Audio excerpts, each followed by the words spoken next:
Have you ever found yourself stretched too thin? Do you sometimes feel overwhelmed and overworked? Do you feel motion sickness instead of momentum? Does your day sometimes get hijacked by another person's agenda? Have you ever said yes simply to please and then resented it? If you answered yes to any of these questions, then this video is for you. But before we go any further, please subscribe, subscribe, leave a like and comment. It helps with the YouTube situation for my videos to be able to be seen by most people. It's through your help that I'm able to keep on making these videos and help a lot of people. My name is Kevin and I have a goal to help inspire young people, find themselves and for us to make it and become who we're all going to be and create our own narratives for our lives. Alright. So today I'm gonna give you a quote from one of the guys who came up with the concept of essentialism. He didn't come up with it, but he's one of those guys who wrote books on it. And in here he says, essentialism isn't one more thing. It's a different way of doing everything. It is a discipline you apply constantly, effortlessly. Essentialism is a mindset, a way of life. It is an idea whose time has come. And I truly believe in this because, as we spoke about last week in the last video, and I'll leave the thing up so that you can check it out.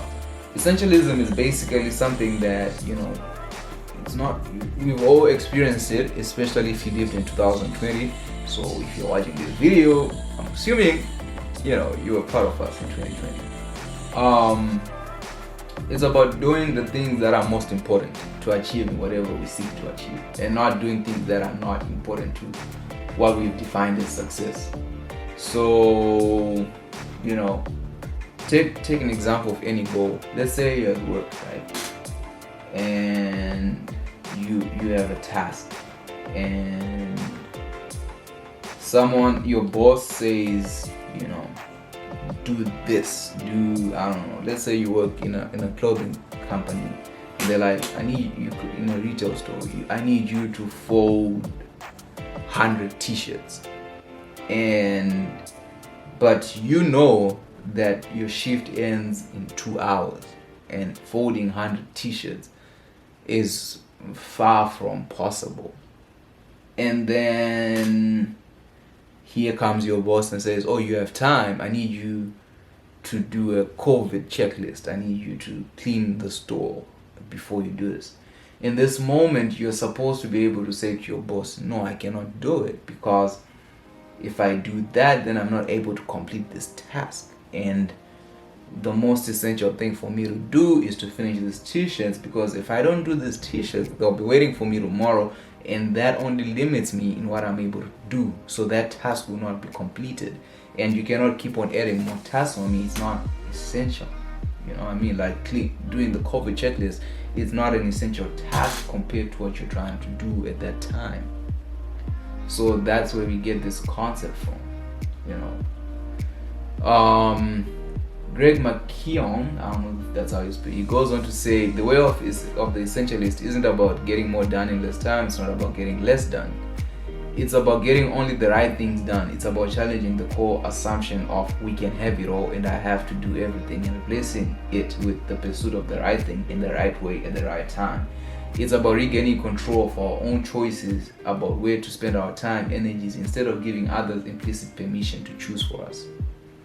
So you see, for going back to that example, if your boss keeps on making decisions for you, it doesn't really help you, because you have a job to do, you have a task to do. But if this person comes and says, oh, in 2 hours, you can fold 100 t-shirts, you can clean up the store, you can do all these things, it's not essential to you, but to them it seems, oh, you can do everything because you're a star player.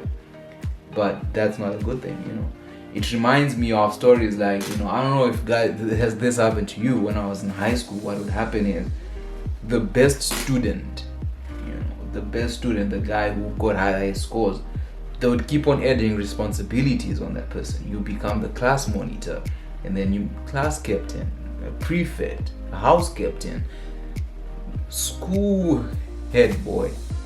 And what all that did, it added responsibilities to this kid, but it took away his time, because now instead of all that time he had to study, he now has to be a leader, he now has to organize, watch other kids, and do all these non-essential tasks, when the only task that kids go to school for is to get an education, math, etc, and then whatever else comes after, like extracurricular activity. But when you take that away and you make kids do non-essential things like writing down the names of noisemakers, you limit how that kid's resource is used, and this resource in this case is time.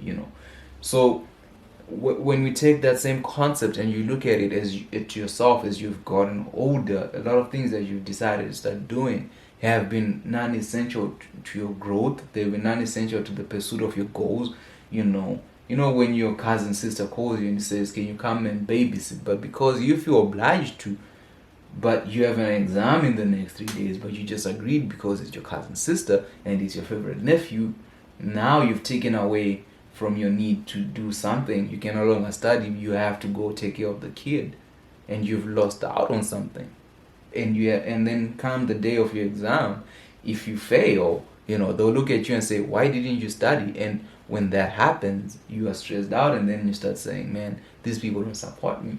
But the truth is, they did support you, but you didn't know how to be effective with your time. You allowed other people to define what to do with your time.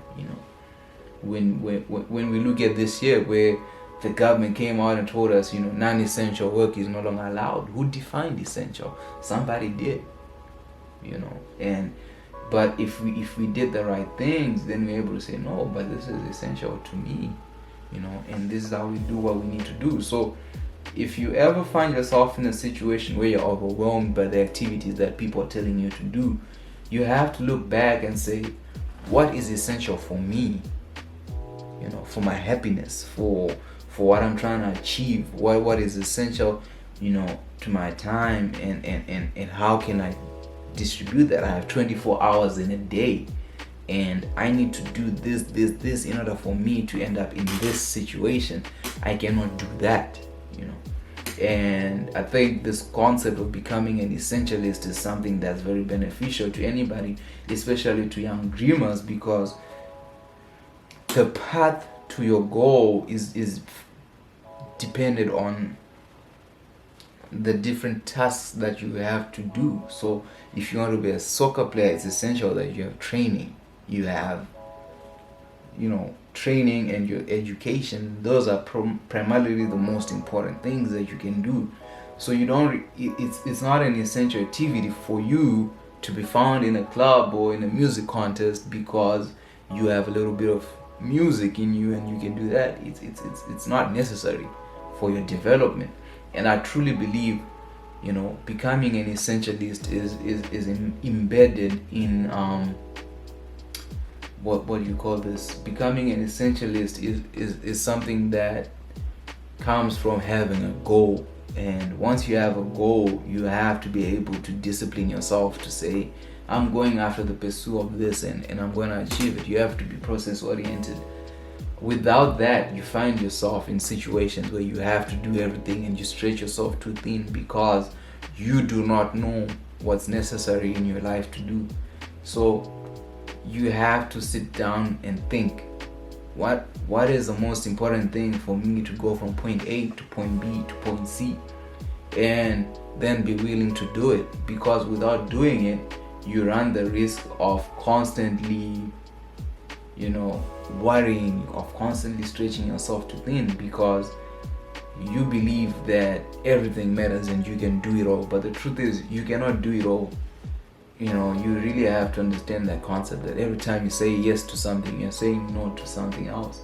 If you're a parent, when you say yes to your boss, be like, oh, can you work on the weekend? Yes, you're saying no to your kids on the weekend, and that's how you're not spending enough time with them. But you have the ability to say no, because working on the weekend is not essential to you. He's giving you that job because he gets to be with his family, or she's giving that job because They get to do what they need to do, and you don't get to do what you need to do. So you have to really think about, oh, is this necessary for me or not? And is this necessary for me to achieve what I seek out to achieve? Yeah. With that said, please subscribe, like, and comment. Thank you.